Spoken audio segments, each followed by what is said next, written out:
एक बार एक रईस राजा था जिसकी 4 रानियां थी। वो अपनी चौथी रानी को सबसे ज्यादा प्यार करता था। उसे महंगे कपड़ों से लादे रहता और बेहतरीन खाना खिलाता था। वो केवल उसे सबसे ज्यादा अच्छा देता था। वो अपनी तीसरी पत्नी से भी बहुत प्यार करता था और उसका आसपास के राज्यों में बिखान करता था, मगर उसे डर था कि वो किसी दिन उसे किसी और के लिए छोड़ देगी। वो अपनी दूसरी पत्नी से भी प्यार करता था और वो उसकी हमराज थी। वो हमेशा उसके साथ सहानुभूति, इज्जत और धैर्य से रहती थी। जब भी राजा को कोई परेशानी होती थी तो वो उसे बताता था ताकि वो राजा को उस परेशानी का हल बता सके। राजा की पहली पत्नी राजा की सबसे वफादार थी और राज्य और उसकी दौलत बढ़ाने में बहुत मदद करती थी, मगर वह अपनी पहली पत्नी से प्यार नहीं करता था।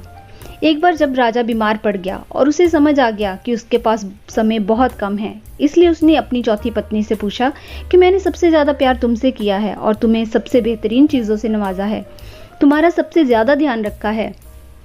अब जब मैं मरने जा रहा हूँ, क्या तुम मेरा साथ देने के लिए मेरे साथ चलोगी?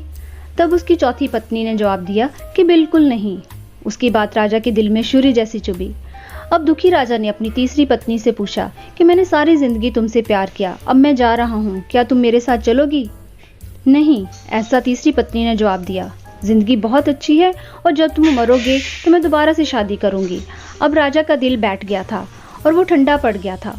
फिर उसने अपनी दूसरी पत्नी से पूछा, मैंने हमेशा जरूरत के वक्त तुमसे मदद मांगी और तुमने भी हमेशा मेरा साथ दिया, लेकिन अब जब मैं मरूंगा तो क्या तुम मेरे साथ आओगी? माफ करना, इस बार मैं तुम्हारी मदद नहीं कर सकती, दूसरी पत्नी ने जवाब दिया। ज्यादा से ज्यादा मैं तुम्हें तुम्हारी कब्र तक छोड़ सकती हूँ। उसको जवाब बिजली की तरह राजा को लगा और वो बेहद दुखी हो गया। तभी एक आवाज आई, मैं आपके साथ चलूंगी और जहां आप जाएंगे वहां आपके साथ चलूंगी। राजा ने नजर घुमाई तो उसकी पहली पत्नी खड़ी थी। वो बेहद कमजोर थी क्योंकि वो खाती नहीं थी।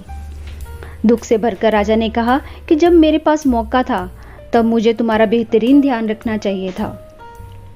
दोस्तों, इस कहानी से हमें यह सीखने को मिलता है कि हमारी चौथी पत्नी हमारा शरीर है।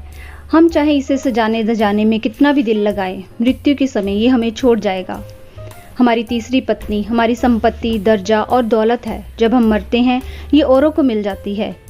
हमारी दूसरी पत्नी हमारा परिवार और सगे संबंधी हैं, चाहे वो कितना ही हमारा साथ क्यों ना दे। जरूरत ज़्यादा से ज़्यादा वो हमारे साथ शमशान तक ही आएंगे, पर उससे आगे नहीं। हमारी पहली पत्नी हमारी आत्मा है जो अक्सर दौलत, ताकत और अहंकार के चलते बेध्यान हो जाती है, मगर हमारी आत्मा ही एक ऐसी है जो जहां हम जाएंगे वहां तक जाएगी। इसलिए इसे उपजाएं, ताकतवर बनाएं और इसका आज से ही ध्यान रखें। यही दुनिया में आपका सबसे बड़ा तोहफा है।